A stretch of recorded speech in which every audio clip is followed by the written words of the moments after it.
Kuna aina tatu ya kuweka mbwa ambayo inaruhusiwa kisheria. Aina nyingine itakuwa ni haramu, na ukiweka mbwa bila sababu hizi tatu, nusu ya thawabu yako katika amali zote unaifanya kwa siku itakuwa inakatwa. Sababu ya kwanza ni umfuge mbwa, tena yule mbwa ambaye amekuwa trained, si mbwa tu koko hivi hivi. Mwenyezi Mungu amemtaja huyu kwenye surati Al-Maida, al-kalbul muallam mukallibin tuallimunahunna mimma allamakumullah.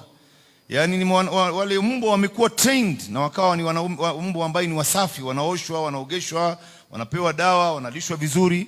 Huyu ndo ambaye anayekusudiwa hapa. Unaruhusiwa kumfuga kwanza kwa sababu ya security, kuweka ulinzi. Unaruhusiwa kumfuga kwa sababu ya mawindo, kwenda kuwinda. Ndo hapa Mwenyezi Mungu anasema fakulu mimma amsakna alaykum wadhkuru ismallahi alayhi. Yani subhanallah, huyu mbwa ambaye amekuwa trained, huyu alkalbul muallam, akienda mfano kwenye mawindo akamshika sungura mfano, yule sungura namna alivyomshika, kwa bahati mbaya akafa kwenye mdomo wake yule mbwa, huyo sungura unamla. Na sababu nyingine ni kwa sababu ya kuwachunga wanyama. Shepherd unamchukua, unamtrain, alafu anachunga wanyama wako, anawapeleka kule malisho, anawaangalia hakuna yoyote ambaye atakayedhurika, kisha anarudisha tena nyumbani. Huyo vile vile umeruhusiwa kufuga kwa ajili hiyo.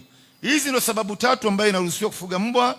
Lakini mtu kufuga mbwa kama pet, kama vile paka, huyu apate kujua ndugu yangu ni haramu, na nusu ya thawabu yake ya siku inakatwa kila siku.